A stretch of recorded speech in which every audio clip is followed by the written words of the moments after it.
नमस्ते दोस्तों, आप सबका स्वागत है आज तक में। मैं हूं अनीता ब्रिटो और आज मेरे साथ है the one and only Sunil Grover, जो एक नया शो फिल्म, आप बताइए।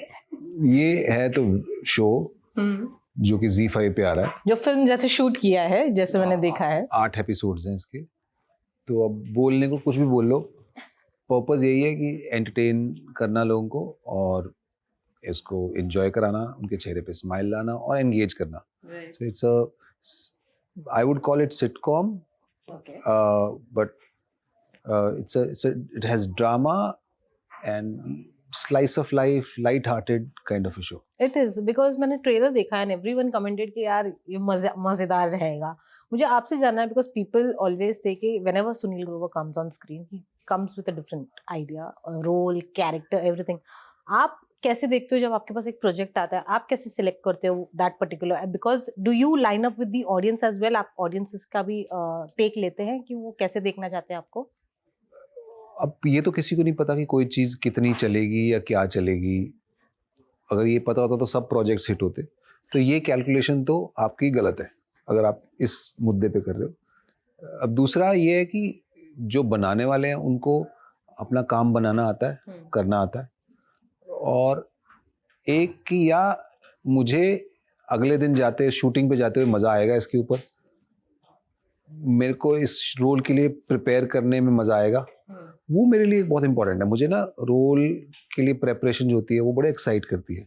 यार इसके ऊपर बैठेंगे, सोचेंगे इस कैरेक्टर को कैसे किया जाए या किस तरह से किया जाए, मुझे इसकी बड़ी एक्साइटमेंट है। प्रोसेस तो मैं प्रोसेस एंजॉय करूंगा कि नहीं करूंगा, तो वो अगर मेरा इंटैक्ट है तो फिर मैं कर लेता हूँ। राइट, तो इसका क्या प्रोसेस था आपके लिए? इसके लिए एक अच्छी बात जो सबसे नई बात थी इस शो में वो थी कि यूके में, लंदन में इस तरह का सिटकॉम जो हिंदी ऑडियंस के लिए या तो मैं कहूँगा इंडियन ऑडियंस के लिए नहीं है कॉन्सेप्ट। इंडियंस तो सिटकॉम जाके लंदन में शूट करना और एक तो वो बड़ी एक यूनिक चीज़ थी जो मुझे बड़ी एक्साइट की शो के बारे में।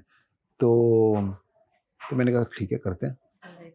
I think not a lot of people have explored UK also in series especially. देखिए फिल्में भी शूट हुई हैं, series I don't know, but ये अपने आप में एक कॉन्सेप्ट था कि सिटकॉम इन लंदन, तो वो मुझे सुन के बड़ा अच्छा लगा। एंड टॉपिक ऑल्सो जो इमिग्रेंट्स के ऊपर है, जो इलीगल इमिग्रेंट्स है, टॉपिक बहुत अच्छा है। हाँ। और एक घर में है, एक स्वीट सा सेटअप है, लोग हैं, एक कहानी है, चल रहा है, तो वो एक स्लाइस ऑफ लाइफ आपको देखते देखते देखते कोई दिमाग पे बोझ नहीं डालना है, आपको मजा आएगा देखने में। Right. आपका कैरेक्टर का नाम टैंगो है, who really wishes, like he wants to follow his father and grandfather's wish of going to UK, if I'm not wrong. मैंने जितना ट्रेलर में समझा। जी करेक्ट।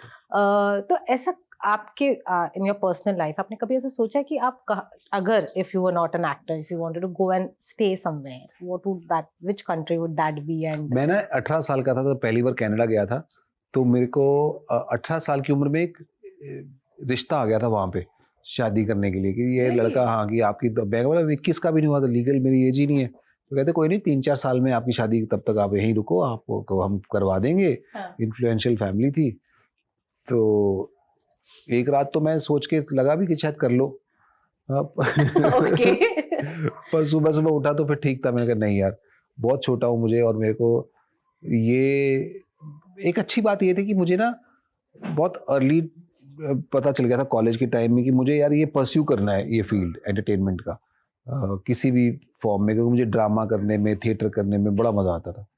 तो वो वहाँ उतना हो नहीं पाता कहीं भी, तो मेरे लिए यही अच्छा था। और अपने देश में क्या नहीं है, सब कुछ तो है, मज़ा भी है। बट ऐसे किसी को जानते हो जो ऐसी इलीगली कोई कंट्री में गए हैं, जिसके बारे में थोड़ा बता सकते हैं? इलीगली मैंने कहानियाँ, किस्से बहुत सुने। मैं ऐसे गया हूँ, हाँ एक लोग गए थे वहाँ पे, उन्होंने परमानेंट हो गए लीगली। पर ऐसा पर्सनली इलीगली जाके कोई रह रहा हो या कुछ ऐसा हो, ऐसा नहीं जानता मैं किसी को। पर ऐसे होते हैं लोग जो वहाँ रह जाते हैं, और किस्से भी सुने हैं उनके बहुत सारे। और हाँ, बाहर जाते हुए लोग बहुत देखे मैंने कि मुंह उठा के चले गए बाहर और देखते हैं वहाँ जाके क्या करेंगे। लेकिन उनमें से कई लोग इंस्पायरिंग स्टोरीज भी हैं जो बाहर गए और उन्होंने पूरी की पूरी एक एम्पायर इस्टेब्लिश कर दी और अपने नीचे बड़े सारे लोगों को एम्प्लॉयमेंट दी। तो ऐसे बहुत से लोग हैं जिन्होंने बाहर जाके बहुत अच्छा काम भी किया और कर भी रहे हैं और अपनी फैमिली चला रहे हैं, घर चला रहे हैं, चाहे यहाँ या वहाँ मेहनत कर रहे हैं। तो I am proud of all of them. वो फिर शादी के रिश्ते को क्या हो गया? फिर आपने कैसे मना कर दिया? वो कौन सी आपने शादी? वो जो आपको अच्छा, हाँ, आज वो आया था 18 साल की उम्र में, फिर आपने क्या तो किया? फिर मैं सुबह कहते 18 का हूँ मैं, कहाँ शादी अभी तो। और वही अपने एंटरटेनमेंट, एक्टिंग करूँगा, जो कर रहा हूँ, ड्रामा करूँगा, थिएटर करूँगा। तो ये सब सोच के फिर मैं वापस आ गया। तो उनको टर्न डाउन कैसे किया? वो Were they okay? हँस के टर्न डाउन करते हैं ना जी, तो बहुत छोटे हैं ऐसे करके। बट सुनील, मुझे ये बताइए, ऐसा कोई आपका ड्रीम जो you still wish to complete, ऐसा कोई आपका है विश लिस्ट में जो एक है जो आपको कंप्लीट करना है? मुझे बड़े सारे कैरेक्टर निभाने हैं, बड़े सारे रोल करने हैं और अलग अलग भूमिकाएं निभानी। मैंने अभी कुछ ज़्यादा नहीं किया है in terms of various emotions character that I want to do. What is that one thing that comes to your mind that you would be brilliant at doing? See, I will approach things, anything which excites me could not be in my mind also, because mostly the scripts are outcome of somebody else's mind, and you make those characters your own, and that's the process. That if someone else thinks of a character, you make it your own and you start portraying the way you see it, and maybe collective effort of how that person wants you to perform it. So in a way, however, this way or that way, to perform various characters, to get into a mindset, and because I feel that I love human beings and their behavior and how they behave in various circumstances, and that excites me. So I want to understand those emotions and do it myself. जैसे आपने कहा you still have lot to do, you have not done. How do you see your journey? ये journey आपकी जब से आपने start की है ये इंडस्ट्री में आके, आई थिंक जसपाल जी ने आपको फर्स्ट नोटिस किया था. So from that day till today, how do you see your journey? How do you क्या बोलते हो, एक चीज आप क्या कैसे मुझे लगता है देखते हो कि आप? आपको लगता है कि आप कर रहे हो अपनी जर्नी, पर हर जर्नी का ना एक मोटिव होता है। जैसे मैं बहुत सालों तक वॉइस ओवर्स कर रहा था, तो मुझे पैरेलली थोड़ा थोड़ा टीवी भी कर रहा था, बहुत थोड़ा, लेकिन मैं वॉइस ओवर्स ज़्यादा कर रहा था। तो वॉइस ओवर्स मतलब एडवर्टाइजिंग में डब करता था, अलग अलग लोग आवाज़ें निकाल के लोगों की आवाज़ें भी निकालता था, उनको डब करता था और वॉइस ओवर्स भी करता था। मतलब जो एड्स में नीचे आवाज़ें भरी होती हैं, लीजिए ये नया आया है वॉशिंग पाउडर, वो सब। हाँ, तो used to do that? I used to do that. Oh wow. हाँ, और अलग अलग लोग रेडियो स्पॉट्स करता था, फिर रेडियो पे भी मैंने एक दो फनी स्पार्कलर्स किए। तो मुझे लगता था कि शायद मैं अपना घर चलाने के लिए या वो सब कर रहा हूँ कि मैं एक घर ले सकूँ, गाड़ी ले सकूँ, इसलिए कर रहा हूँ, नहीं। उसका मतलब मेरी तैयारी हो रही थी of understanding this craft a little better, because I'm getting to work with 4-5 different kind of creative minds, advertising mind. तो उनकी अप्रोच कैसे, तो लोगों को समझ रहा था, जान रहा था, तो मुझे वो समझने में आसानी हुई कि लोगों को क्या सोचते हैं, किस तरह से। और इसका भी कोई मकसद है जो मैं ये कर रहा हूँ, कि इसका भी एक प्रोसेस है। मे बी ये किसी चीज़ की आउटकम है, या होने वाला जो कुछ आगे है वो इसकी आउटकम होगा। राइट. ये टाइटल भी बहुत इंटरेस्टिंग है, लाइक यूनाइटेड कच्चा. मेरे को तो समझ में फर्स्टली तो आई वाज लाइक कच्चे की बात कर रहे हैं कि क्या, मुझे समझा नहीं. देन आई अंडरस्टूड कच्चे मींस इलीगल इमिग्रेंट जो होता है. आपको इसका मीनिंग पहले से पता था? मुझे पहले से नहीं पता था, पर जब मुझे टाइटल बताया गया कच्चे ही होता, तो मेरे को एकदम से समझ में आ गया. पर ये सुना तो है कच्चा है जी, हम लोग कच्चा तो टर्म यूज करते हैं ना, कच्चा, ये कच्चा खिलाड़ी है. अच्छा, बोलते हैं ना कच्चा खिलाड़ी है, ये कच्चा नींबू है, कच्चा पापड़ है, कच्चा खिलाड़ी है. कच्चे के साथ काफी कुछ लगाया हुआ है ना. तो कच्चा बादाम, कच्चा बादाम इज अ सॉन्ग, वो तो फेमस भी हुआ है वो गाना. पर तो वो जो कच्चा वर्ड है उसी का ही डेरिवेटिव है, मतलब उसी के कच्चे को उनके वहाँ पे ऐसा एक बाहर के मुल्कों में बना हुआ है.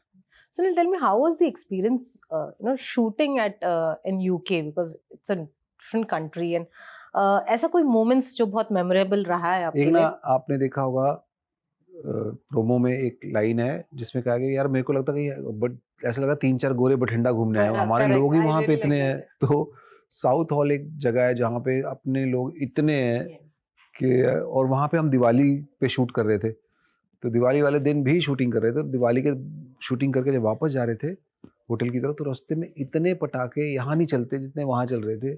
और मैंने वीडियो भी लिया, वहाँ पे बनाया। बहुत लोग बैन, यहाँ पर बैन, यहाँ पे हमारे यहाँ बैन हो सकते हैं, वहाँ पे बैन नहीं थे। वहाँ पे गलियों पे चौराहों पे ऐसे कान वान सब बंद करके जो चलाते हैं ना पूरी आतिशबाजियाँ, वैसे बना रहे थे लोग। So that is one of the memorable. नहीं मेमोरेबल मतलब मुझे लग रहा था कि ये आप मैंने इंडिया में ये ही हो। सोचा नहीं था। तो मैंने दोपहर को ही पूछा था किसी से, मैंने बोला यार आप पटाखे चलाते हैं? होता है इंडियन जो लोग हैं। तो कहता शाम को देखना। मैंने कहा ठीक है। मुझे लगा कुछ तो धपड़ धपड़ फड़ाक फड़ाक चल ही रही है वो ऐसी लंबी चौड़ी, दिए लगाए हुए हैं। कुछ नहीं, कर्फ्यू भी नहीं है मैं कि आपको 10 बजे। दिखाऊंगा ना आपको वीडियो टाइम के साथ। Nice. But Sunil, as a, you being a comedian yourself and you write your scripts as well, if I'm not wrong. Sometimes I need the help of writers. मेरे को थोड़ी बहुत लिख लेता हूँ। But यहाँ पर आपने कुछ inputs दिए अपने तरफ से for one liners हो या कोई स्टोरी स्क्रीन प्ले सब डिसाइडेड ही था, और but they were writers and उसके साथ साथ इम्प्रोवाइज कर रहे थे, सीन अंडरस्टैंड कर रहे थे। तो वो एक प्रोसेस है, और खास करके कॉमेडी में जब आप कॉमेडी सीन कर रहे हैं तो एक प्रोसेस ये है कि आपको वो लाइंस को अपना बनाना है, और you have to be convinced to with the scene. So अगर आपके दिमाग में कुछ है ना, director Manav Shah was also very welcoming in terms of कि यार ये हाँ ऐसा करते हैं वैसा करते हैं। मनोज सब्रवाल एक राइटर हैं, वो ही would come up with new lines while we are doing the scene, he would think of a line and come. या हमारी टीम में शिल्पा है, वो उसको बोलते थे कि यार इसको ऐसे बोल लेते हैं, ऐसे कर लेते। तो इट्स अ कलेक्टिव एफर्ट। तो आपको मेरे दिमाग में आ गया तो मैंने बोल दिया, और उन्होंने उनके दिमाग में आ गया, तो ऐसा चलते चलते बनी चीज़ें। Does this sitcom that you're talking about have any message for anyone, या ऐसा कुछ है, slightly message दिया है ऑडियंस को कुछ? मैसेज? हाँ, कुछ है ऐसी? Not on a serious note, but message यही है कि अपना रेंट टाइम से दे दो, नहीं तो निकाल देंगे लोग। मैसेज देखिए, हम लोग सोचते हैं कि बाहर जाके कई बार लाइफ बहुत आसान है, इतनी आसान नहीं है जितनी हमें दिखती है। और हमारा जो सब लोगों का, बहुत से लोगों का पंजाब में भी और दूसरे स्टेट्स में भी ये ड्रीम होता है बाहर जाएंगे, बाहर जाके जाते ही हमारी लाइफ ऐसे। आप कहीं भी जाओ आपको मेहनत करनी पड़ेगी, उसकी अपनी स्ट्रगल्स होंगी, और वो कहीं भी है, हम किसी भी फील्ड में, यहाँ पे भी आप कुछ करेंगे तो वो स्ट्रगल है ही। इनिशियली आपको मेहनत करनी पड़ेगी, और वहाँ शायद अलग किस्म की है और ज़्यादा है, वहाँ चैलेंजेस भी बहुत ज़्यादा रहते हैं जी। और सारे घर के काम अभी भी लोग एस्टैब्लिश भी हो जाते हैं, खुद करने पड़ते हैं। यहाँ पे फिर भी आपको डोमेस्टिक हेल्प मिल जाती है, वहाँ इजी नहीं है। तो बहुत सारे चैलेंजेस होते हैं हर जगह के, तो उसी को देख के। और ये तो कच्चे इलीगल लोगों का चैलेंज है, मैं तो लीगल लोगों की बात कर रहा हूँ। तो इलीगली रह रहे हैं उनके और ज़्यादा चैलेंजेस हैं।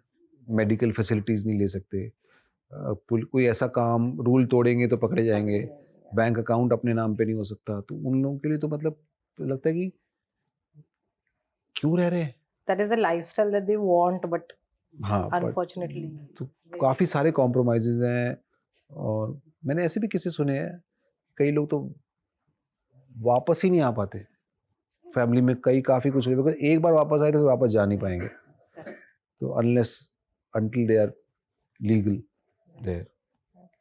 We are running out of time, Sunil, but I would really like to know what next from your end, because every time एक आप कर लेते हो काम, फिर लोगों को लगता है कि next क्या करेंगे सुनील। तो आप बताइए कि next हम आपको कहाँ देखेंगे, कैसे अभी देखेंगे? यूनाइटेड कच्चे चल रहा है, और फिर सनफ्लावर एक शो है ZEE5 पर, सीजन 2 उसकी शूटिंग चल रही है। And then there is a movie which I am doing with Shahrukh sir, will be coming later, Jawan. तो जवान में, तो उसके बाद एक और फिल्म है जो भी कंप्लीट हुई है, blackout. This is the first time you working with mister Shah sir, right? हाँ जी। कैसा था एक्सपीरियंस आपने उनके साथ? कपिल शर्मा के टाइम तो आपने स्टेज ये किया है, but as an actor how was he working? बोलिए। बहुत मजा आया। बहुत ज़्यादा मज़ा आया, उसके बारे में मैं जल्दी बात करूँगा। थोड़ा और कुछ। आज नैरिल कच्चे के बारे में बात करते हैं, उसके बारे में मैं पूरा डिटेल्ड बात करूँगा क्योंकि उसकी अलग एक्साइटमेंट है भाई। We all are excited as well, Sunil. But it was lovely talking to you, and thank you so much for doing this. Thank you.